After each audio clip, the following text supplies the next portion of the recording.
Hello student, मैं S Yadav आपका ई कक्षा में हार्दिक स्वागत करता हूं। बच्चों, हम पढ़ रहे थे कक्षा 12 की पाठ्य पुस्तक मानव भूगोल के मूल सिद्धांत का तीसरा अध्याय, जिसका नाम जनसंख्या संगठन। तो बच्चों, आज तैयार हो जाइए उसी पाठ्य पुस्तक के अध्याय नंबर 3 के प्रश्नों का अभ्यास करने के लिए। तो बच्चों देखिए, हमने उसके अंदर ये कहें कि हमने अपने अध्याय के अंदर क्या पढ़ा था। उसके अंदर हमने पढ़ा था जनसंख्या का संगठन, और विभिन्न प्रकार से हमने संगठन को देखा बच्चों। जैसे लिंग के अनुसार हमने देखा, फिर आयु संरचना के आधार पर देखा, फिर लिंग और आयु संरचना के आधार पर बच्चों हमने क्या देखा, पिरामिड देखे, और उसके बाद हमने व्यावसायिक संगठन देखा, फिर साक्षरता के रूप भी देखे। इस तरह से देखिए बच्चों, हमने पूरा अध्याय पढ़ा था बिंदुवार। तो अब तैयार हो जाइए अभ्यास प्रश्नों के लिए। बच्चों, अपनी पाठ्य पुस्तक के अंदर 3 प्रकार के प्रश्न दिए हुए हैं, और 3 प्रकार के जो प्रश्न दिए हैं उनमें एक तो होते हैं विकल्प पर आधारित, जिन्हें हम कहते हैं बहुविकल्पनात्मक प्रश्न भी कहते हैं। दूसरा हमारे लघुत्तर प्रश्न है, जिसके अंदर 30 शब्दों की शब्द सीमा दी गई है। और फिर हमारे तीसरे प्रकार के प्रश्न कौन से हैं, निबंधात्मक प्रश्न है बच्चों, और उसके अंदर देखिए हमें एक बड़ा सा उत्तर लिखना होता है, ठीक है, और उसमें साथ में अपने विचारों का भी हम समावेश कर सकते हैं। तो बच्चों तैयार हो जाइए। पहला प्रश्न आपके सामने देखिए, और सबसे पहले इसमें क्या दिए हैं, निर्देश दिए हुए हैं बच्चों। नीचे दिए गए 4 विकल्पों में सही उत्तर को चुनिए। तो बच्चों, आपको किसको चुनना है, सही उत्तर को चुनना है। तो सबसे पहले हमारा प्रश्न आता है, निम्नलिखित में से किसने संयुक्त अरब अमीरात के लिंग अनुपात को निम्न किया है। तो बच्चों, यहां जो सवाल जो पूछा गया है, एक देश है एशिया का, और उसका नाम क्या है, संयुक्त अरब अमीरात। और इस देश के अंदर देखिए जो लिंग अनुपात है उसका निम्न होने का कारण क्या है। तो मैंने देखिए आपको उस समय भी बताया था बच्चों कि सर्वाधिक लिंग अनुपात वाला देश यूरोप का एक देश था, और सबसे कम लिंग अनुपात वाला देश जो एक एशिया का देश था, जिसका नाम क्या है बच्चों, संयुक्त अरब अमीरात। तो देखिए यहां हम ऑप्शन पढ़ते हैं कि यहां लिंग अनुपात कम क्यों है। तो सबसे पहले ऑप्शन आता है हमारा क ऑप्शन, इसमें है पुरुष कार्यशील जनसंख्या का चयनित प्रवास। ऑप्शन 2 आता है बच्चों पुरुषों की उच्च जन्म दर, और उसके बाद देखिए तीसरा ऑप्शन है स्त्रियों की निम्न जन्म दर, और ऑप्शन घ आता है बच्चों स्त्रियों का उच्च उत्प्रवास। तो बच्चों देखिए, यदि हम बात करें एशिया के इस देश के अंदर, यहां पर निम्न देखिए लिंगानुपात का सबसे बड़ा कारण कौन सा है, क्योंकि यहां पर देखिए सबसे बड़ा जो कारण बताया गया है, जो कार्यशील पुरुष है उनकी जनसंख्या का चयनित प्रवास। इसीलिए यहां पर देखिए लिंग अनुपात कैसा पाया जाता है, यहां पर कम पाया जाता है बच्चों। यहां पर काम करने वाले लोग देखिए अत्यधिक रहते हैं, और वहां पर देखिए महिलाओं का प्रवास कम होता है और पुरुषों का प्रवास अधिक होता है। तो बच्चों तैयार हो जाइए। अब इसके बाद हम दूसरे प्रश्न पर चलते हैं, वो भी कौन सा है, विकल्प पर आधारित है। तो देखिए बच्चों, निम्नलिखित में से कौन सी संख्या जनसंख्या के कार्यशील आयु वर्ग का प्रतिनिधित्व करती है। तो देखिए बच्चों, अब इसमें से हमें ऑप्शन को चुनना है, लेकिन ध्यान रखना बच्चों, किसको चुनना, कार्यशील जनसंख्या को। तो बच्चों, मैंने आपको जब जनसंख्या के संगठन को जब मैं पढ़ा रहा था, उसके अंदर मैंने व्यावसायिक संरचना में आपको बताया था बच्चों कि देखिए हमारी जो जनसंख्या थी आयु के अनुसार कैसे बटी हुई है, 0 से 14 वर्ष, और उसके बाद 15 से 59 वर्ष, और उसके बाद तीसरा मैंने आपको बताया था 60 से अधिक वर्ष। तो देखिए मैंने आपको बताया 0 से 14 वर्ष युवावस्था, उसके बाद आई थी प्रौढ़ अवस्था, और 60 से अधिक वाली जो अवस्था थी वो कौन सी थी? वृद्ध अवस्था। तो बच्चों कार्यशील, देखिए न तो वृद्ध इतना कार्य कर पाते और न बच्चे कार्य कर पाते, ये दोनों क्या है? आश्रित जनसंख्या होती है। वृद्ध भी देखिए कार्यशीलों पर क्या होते हैं? आश्रित होते हैं, और बच्चे भी क्या होते हैं? आश्रित होते हैं। तो अब बची कौन सी हमारे पास कार्यशील जनसंख्या? तो देखते हैं बच्चों, सबसे पहला ऑप्शन आता है 15 से 65 वर्ष, और उसके बाद देखिए ख में आता है 15 से 66 वर्ष, और उसके बाद देखिए बच्चों ग में आता है 15 से 64 वर्ष, और घ में देखिए 15 से 59 वर्ष। तो बच्चों इसका सही आंसर क्या होगा? इसका सही आंसर होगा 15 से 59 वर्ष होगा, क्योंकि दो प्रकार की मैंने आपको जनसंख्या बताई। वो कैसी है? आश्रित है 60 से अधिक, और यहां पर देखें 0 से 14 वर्ष।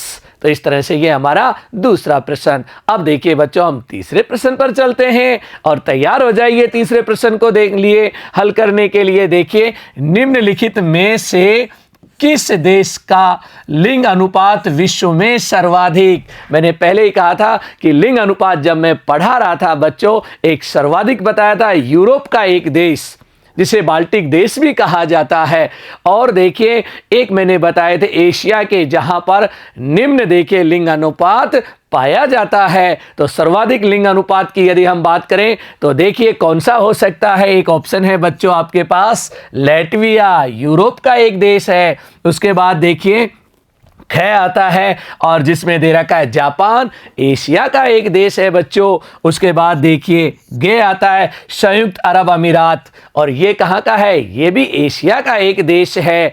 और उसके बाद देखिए बच्चों आता है घ, ये फ्रांस, कहाँ का? यूरोप का एक देश है। तो कौन सा देश है बच्चों जहां पर सर्वाधिक लिंग अनुपात पाया जाता है? तो वो देश कौन सा है? लैटविया है। कहाँ का देश है ये बच्चों? यूरोप।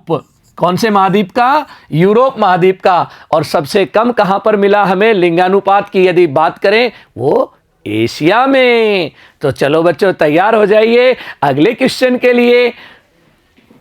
अब देखिए यहां पर दूसरे प्रकार के प्रश्न आगे, जिसका निर्देश दिया हुआ है बच्चों निम्नलिखित प्रश्नों के उत्तर लगभग 30 शब्दों में दीजिए। तो देखिए हमें जो शब्द सीमा का भी ध्यान रखना है बच्चों। मैं बार बार ये निर्देश दे रहा हूं कि जैसे निर्देश प्रश्नों में दिए जाएं उसी तरह से हमें उत्तर लिखना होता है बच्चों, कि वो शब्द सीमा में हमें बांधता है, तो हमें भी उसी शब्द सीमा को देखिए क्या करना है? फॉलो करना है। तो देखिए बच्चों पहला क्वेश्चन आता है, जनसंख्या संगठन से आप क्या समझते हैं? तो पहला प्रश्न क्या है इसमें जो पूछा गया? जनसंख्या संगठन। तो देखिए हम उत्तर लिखेंगे, सबसे पहले यहां लिखते हैं उत्तर, और उसके बाद देखिए जो पूछा गया है उसी चीज को लिखा जाता है। क्यों? क्योंकि शब्द सीमा को हमें क्या करना है बच्चों? ध्यान रखना है। तो देखिए बच्चों जनसंख्या संगठन से आश्य जनसंख्या की उन सभी विशेषताओं से है जिसके द्वारा लोगों को एक दूसरे से अलग किया जा सकता है। कैसे अलग कर सकते हैं बच्चों? जैसे आयु के आधार पर, लिंगानुपात, निवास स्थान, साक्षरता, जीवन प्रत्याशा और व्यवसाय आदि से हम क्या कर सकते हैं? जनसंख्या को अलग अलग वर्गों में विभक्त कर सकते हैं। और जब जनसंख्या को अलग अलग वर्गों में विभक्त करके पढ़ते हैं तो उसी को क्या कहते हैं बच्चों? जनसंख्या संगठन कहते हैं। चलो बच्चों अब अगले क्वेश्चन पर चलते हैं, और अगला क्वेश्चन देखिए आता है, आयु संरचना का क्या महत्व है? तो देखिए यहां पर क्या किसके बारे में पूछा गया है बच्चों? आयु संरचना। आयु संरचना के बारे में पूछा गया है। तो सबसे पहले क्या लिखेंगे बच्चों? उत्तर, और फिर हम अपना उत्तर लिखना शुरू करते हैं। आयु संरचना विभिन्न आयु वर्गों में लोगों की संख्या को प्रदर्शित करती है। इसके द्वारा कुल जनसंख्या में कार्यशील जनसंख्या तथा आश्रित जनसंख्या के प्रतिशत को ज्ञात किया जा सकता है। तो बच्चों एक चीज याद रखना, ये आश्रित जो जनसंख्या है हमारे पास, देखिए 0 से 14 वर्ष के, और दूसरा देखिए 60 वर्ष से अधिक। ये कैसे लोग हैं? ये हमारी जनसंख्या का वह भाग है जो क्या है? आश्रित। अब इनके जो बीच का जो भाग बच गया बच्चों, वो जनसंख्या हमारी क्या कहलाती है?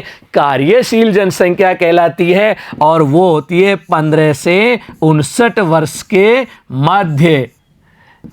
15 से 59 वर्ष के क्या है? ये मध्य है। देखिए इस तरह से देखिए बच्चों, हम यहां पर लिखते हैं 15 से 59 वर्ष। तो बच्चों ये तो क्या था? हमारा वायु संरचना, आयु के अनुसार देखिए वर्गीकृत किया गया था।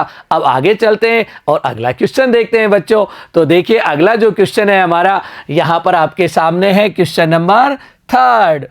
लिंग अनुपात कैसे मापा जाता है? अब देखिए यहां पर पूछा गया लिंग अनुपात, लेकिन इसे हमने दो तरह से पढ़ा था। एक तो भारत देश के अंदर लिंग अनुपात कैसे मापा जाता है, और एक हमने देखा था वैश्विक स्तर पर कि अलग अलग देशों में इसे अलग अलग तरह से निकालते हैं, या मापने की विधि देखिए अलग अलग है। उन दोनों विधियों को हम एक साथ फिर एक बार देखिए यहां पर लिखेंगे, और उत्तर में देखिए सबसे पहले देखिए हम किसकी शुरुआत करते हैं? अपने उत्तर की, और भारत से करते हैं। भारत में लिंगानुपात को निम्न सूत्र की सहायता से मापा जाता है। तो देखिए भारत में जो सूत्र है लिंगानुपात का, स्त्रियों की संख्या और उसके बाद नीचे लिखा हुआ है पुरुषों की संख्या, और गुणा कितने से करते हैं? 1000 से। तो इसका सीधा सा अर्थ है प्रति 1000 पुरुषों के पीछे स्त्रियों की संख्या कितनी है,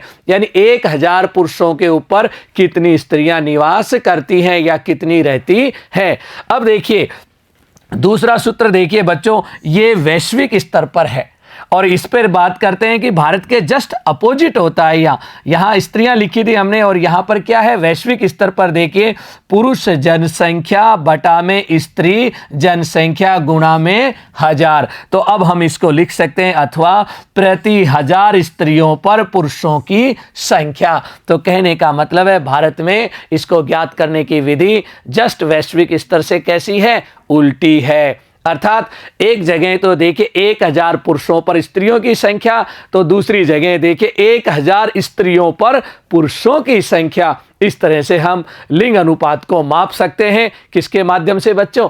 सूत्र के माध्यम से। तो अगला क्वेश्चन देखिए बच्चों हम पढ़ते हैं, और अगला क्वेश्चन देखिए अपने पास आता है तीसरे प्रकार के, जिसके निर्देश दिए हुए हैं।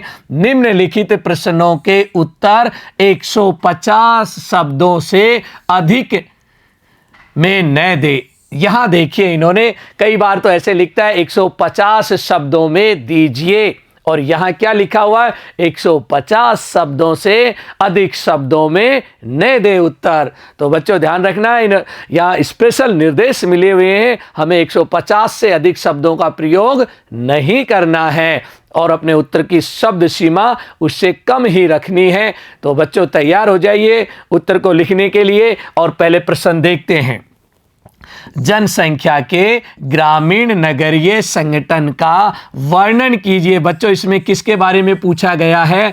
ग्रामीण और नगरीय जनसंख्या के बारे में पूछा गया है। और जब ग्रामीण और नगरीय जनसंख्या के बारे में पूछा जाता है तो गांवों में लोग देखिए जो रहते हैं और शहरों में जो लोग रहते हैं उनका लिंग अनुपात, उनके व्यवसाय, उनकी साक्षरता, उन सब का वर्णन देखिए हमें इसमें करना होता है, और फिर अपने उत्तर की हमें क्या करनी होती है? शुरुआत करनी होती है। तो देखिए बच्चे तैयार हो जाइए उत्तर लिखने के लिए, और देखिए सबसे पहले हम लिखते हैं जनसंख्या का ग्रामीण नगरीय संगठन। तो देखिए बच्चों जनसंख्या का नगरीय और ग्रामीण विभाजन निवास के आधार पर किया जाता है। किसके आधार पर विभाजन कर रहे हैं बच्चों? निवास के आधार पर, यानी रहने के हिसाब से। यह विभाजन आवश्यक है क्योंकि ग्रामीण और नगरीय जीवन के व्यवसाय और सामाजिक दशाएं एक दूसरे से अलग होती हैं। बिल्कुल सही है, ग्रामीण परिवेश के व्यवसाय प्राथमिक क्रियाओं पर आधारित होते हैं, जबकि नगरीय क्षेत्रों के व्यवसाय प्राथमिक को छोड़कर शेष जो भी क्रियाएं होती हैं, चाहे द्वितीय हो, चाहे तृतीय हो, चाहे चतुर्थ हो, पर आधारित होती है। आगे देखिए बच्चों, ग्रामीण और नगरीय क्षेत्रों में आयु, लिंग संगठन, व्यावसायिक संरचना, जनसंख्या का घनत्व तथा विकास के स्तर अलग अलग होते हैं। तो देखिए दोनों में अंतर पाया जाता है। यद्यपि ग्रामीण और नगरीय जनसंख्या में अंतर करने का मापदंड एक देश से दूसरे देश में अलग अलग होता है, क्योंकि सभी देशों में देखिए व्यवसाय कैसे होते हैं, अलग अलग होते हैं। लिंग अनुपात भी कैसा होता है, अलग अलग होता है, उसके अकॉर्डिंग किया जाता है। आगे देखिए, सामान्य रूप से ग्रामीण क्षेत्र वे होते हैं जिनमें लोग प्राथमिक क्रियाओं में संलग्न होते हैं। तो सबसे पहले हमें किसके बारे में बताना होता है जब उत्तर लिखते हैं? ग्रामीण के बारे में। तो ग्रामीण क्षेत्रों को हम परिभाषित कर रहे हैं, कौन सी क्रियाओं में लगे होते हैं ग्रामीण जो लोग होते हैं वो प्राथमिक क्रियाओं में, जबकि नगरीय क्षेत्र वे होते हैं जिनमें अधिकांश कार्यशील जनसंख्या गैर प्राथमिक क्रियाओं में संलग्न होती है। यानी नगरीय क्षेत्रों के अंदर देखिए लोग किस में लगे होते हैं? गैर प्राथमिक कार्य, बाकी जो बच गए प्राथमिक कार्यों को छोड़कर। तो आगे देखिए और देखिए अपना उत्तर देखते हैं। विश्व के विकसित देशों में नगरीय जनसंख्या का प्रतिशत उच्च पाया जाता है। कौन सी जनसंख्या पाई जाती है? विकसित देशों में उच्च पाई जाती है, यानी अधिक पाई जाती है, जबकि ग्रामीण जनसंख्या का प्रतिशत निम्न पाया जाता है। तो ये तो किसकी पढ़ रहे हैं? विकसित देशों की बात कर रहे हैं। अब हम देखेंगे विकासशील देशों में, जस्ट इसके क्या होगा? अपोजिट होगा बच्चों। तो वहीं दूसरी ओर विकासशील देशों में नगरीय जनसंख्या का प्रतिशत निम्न पाया जाता है, जबकि ग्रामीण जनसंख्या का प्रतिशत उच्च पाया जाता है। तो ये जो देखिए हमने लिखा किसके आधार पर? विकसित और विकासशील देशों के आधार पर देखिए हमने अंतर किया है, ग्रामीण जनसंख्या और नगरीय जनसंख्या। आगे देखिए बच्चों, ग्रामीण नगरीय लिंग संगठन को देखते हैं। पश्चिमी देशों में ग्रामीण क्षेत्रों में स्त्रियों की अपेक्षा पुरुषों की संख्या अधिक है। ग्रामीण क्षेत्रों की बात कर रहे हैं, जबकि नगरीय क्षेत्रों में स्त्रियों की संख्या पुरुषों की अपेक्षा अधिक है। कौन से देशों की बात कर रहे हैं हम? पश्चिमी देश, जैसे यूरोपीय देश। यूरोपीय देशों को क्या कहा जाता है? पश्चिमी देश। वहां पर शहरों के अंदर देखिए महिलाएं ज्यादा रहती हैं और गांवों के अंदर पुरुष अधिक रहते हैं। अब उसके बाद देखिए हम आगे पढ़ते हैं और आगे देखिए एशिया के कुछ देश हैं, नेपाल, पाकिस्तान और भारत जैसे देशों में स्थिति इसके विपरीत होती है। यानी ये कहाँ के देश हैं? हमारे एशिया के देश हैं बच्चों, याद रखना ये कहाँ के देश थे? एशिया। नगरीय क्षेत्रों में रोजगार के अवसरों की अधिक संभावनाओं के कारण ग्रामीण क्षेत्रों से महिलाओं के आवागमन के परिणाम स्वरूप यूरोप, कनाडा और संयुक्त राज्य अमेरिका के नगरीय क्षेत्रों में महिलाओं की अधिकता है। तो इस तरह से देखिए जहाँ पर क्या मिलते हैं? रोजगार ज़्यादा मिलते हैं, वहाँ पर देखिए महिलाओं की संख्या क्या पाई गई है? अधिक पाई गई है। और ग्रामीण क्षेत्रों में जनसंख्या क्या है? कम पाई जाती है। अब आगे देखते हैं, देखिए बच्चों, कृषि भी इन विकसित देशों में अत्यधिक मशीनीकृत है और यह लगभग पुरुष प्रधान व्यवसाय है। यानी सीधा सा है, यदि हम बात करें पश्चिमी देशों में गांवों के अंदर जो पुरुष रहते हैं, जो कृषि करते हैं, और वो किसका प्रयोग करते हैं? मशीनों का प्रयोग करते हैं। और देखिए बच्चों, इसके विपरीत इसके विपरीत एशिया के नगरीय क्षेत्रों में पुरुष प्रधान प्रवास के कारण लिंग अनुपात भी पुरुषों के अनुकूल है। यहाँ किसके कारण है बच्चों? प्रवास के कारण। अब आगे देखिए, भारत जैसे देशों में ग्रामीण क्षेत्रों के कृषि कार्यों में महिलाओं की सहभागिता काफ़ी ऊंची है। अगर भारत जैसे देशों में देखें, भारत कहाँ है? एशिया का देश है। अगर भारत के अंदर हम देखें बच्चों, तो यहाँ ग्रामीण क्षेत्रों के अंदर देखें, महिलाएं भी पुरुषों के साथ साथ कृषि कार्यों में लगी हुई होती हैं। तो अब आगे देखते हैं बच्चों, देखिए, नगरों में आवास की कमी, रहन सहन की उच्च लागत, रोजगार के अवसरों की कमी और सुरक्षा की कमी महिलाओं के गांव से नगरीय क्षेत्रों में प्रवास को रोकती है। तो देखिए, एशिया के देशों में यदि हम देखते हैं, ग्रामीण क्षेत्रों में महिलाओं की संख्या ज़्यादा होती है और पुरुषों की संख्या कम होती है। उसका कारण बताया गया है। उसके कौन कौन से कारण हैं? कारण की यदि बात करें, नगरों में क्या है? आवास की कमी होती है। उसके बाद देखिए, रहन सहन के लिए क्या चाहिए? खर्चे ज़्यादा होते हैं, लागत बहुत ज़्यादा होती है शहर में रहने के लिए। उसके बाद देखिए, रोजगार के अवसरों की कमी, महिलाओं के लिए देखिए शहरों में रोजगारों के अवसरों की क्या पाई जाती है? कमी पाई जाती है। और सुरक्षा की कमी, और शहरों के अंदर महिलाएं देखिए सुरक्षाओं का क्या करती हैं? अभाव महसूस करती हैं। इस तरह से उनका प्रवास देखिए गांव से शहरों की ओर नहीं होता है बच्चों। तो ये तो था हमारा पहला प्रश्न, जो निबंधात्मक रूप से हमें 150 शब्दों में अपना उत्तर देना था। तो बच्चों देखिए, अब इसके बाद देखिए हम अगला प्रश्न पढ़ते हैं। उसका उत्तर भी हमें कितने शब्दों में देना है? 150 शब्दों में देना, उससे अधिक नहीं देना है बच्चों। तो देखिए, विश्व के विभिन्न भागों में आयु लिंग में असंतुलन के लिए उत्तरदायी कारकों तथा व्यावसायिक संरचना की विवेचना कीजिए। बच्चों याद रखना, इसमें दो चीजें पूछी गई हैं। दो कौन कौन सी हैं? एक तो देखिए, इसमें पूछा गया है आयु लिंग में असंतुलन। आयु लिंग में असंतुलन के लिए उत्तरदायी कारक। मैंने आपको बताया था कि देखिए बहुत सी जगह किस तरह की देखिए प्रवृत्तियां पाई जाती है। याद हो तो गर्भ के अंदर ही देखिए बच्ची को मार दिया जाता है जब वो भ्रूण होता है। उसके बाद जन्म के समय देखिए जो बच्ची होती है उसको मार दिया जाता है। उसके अलावा देखिए एक और मैंने रूप बताया था तीसरा, याद हो तो आपको, कौन सा? घरेलू हिंसा, यानी महिलाएं घरेलू हिंसा की भी शिकार होती हैं और इसीलिए देखिए लिंग अनुपात में क्या पाई जाती है? गड़बड़ पाई जाती है। उसी गड़बड़ को हम क्या कहते हैं? असंतुलन। आगे देखिए, आगे हमें लिखना है व्यावसायिक संरचना। तो दो चीजें बच्चों हमें इसके उत्तर में लिखनी है। एक तो देखिए आयु लिंग में असंतुलन और दूसरा व्यावसायिक संरचना। तो बच्चों तैयार हो जाइए अपना उत्तर लिखने के लिए। सबसे पहले किसके बारे में लिखेंगे? आयु लिंग असंतुलन। फिर किसके बारे में? व्यावसायिक संरचना के बारे में। तो सबसे पहले बात करते हैं आयु लिंग संरचना से आस्य जनसंख्या के विभिन्न आयु वर्गों में स्त्रियों तथा पुरुषों की संख्या से है।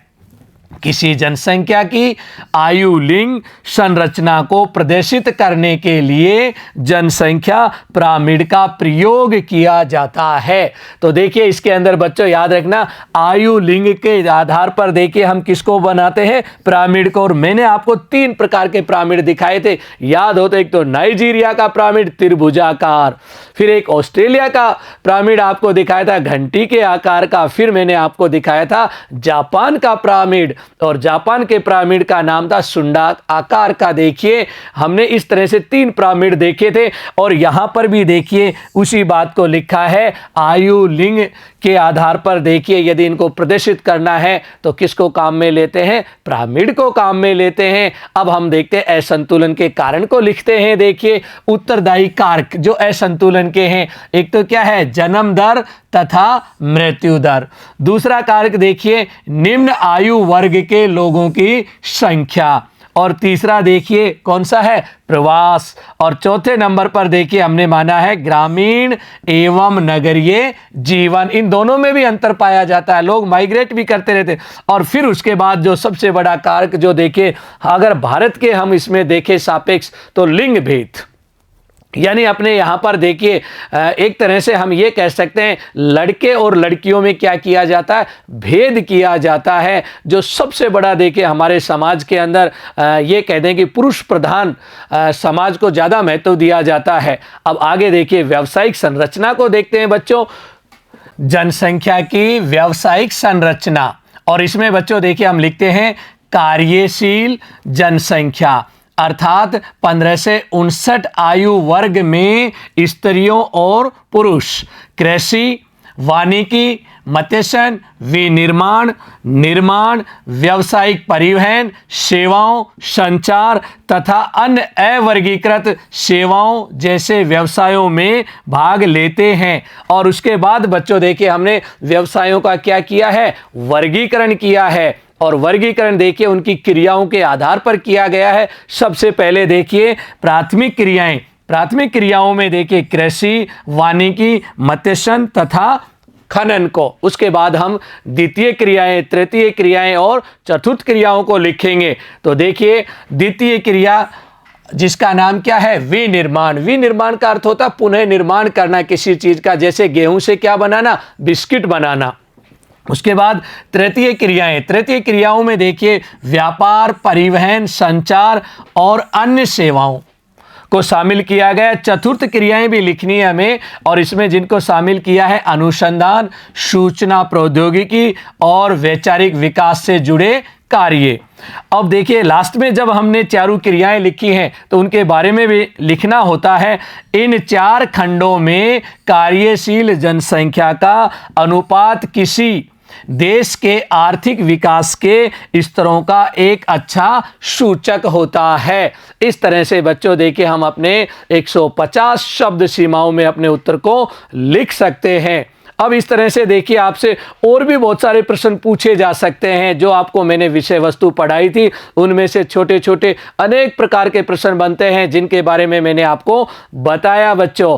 तो बच्चों आज ये हमारा अध्याय कौन सा था, तीसरा अध्याय, जिसके हमने क्या किए थे, अभ्यास प्रश्न किए थे। और अब ये हमारा अध्याय क्या हो जाता है, पूर्ण हो जाता है। तो बच्चों आप सभी को धन्यवाद। फिर अगले अध्याय में फिर मिलते हैं।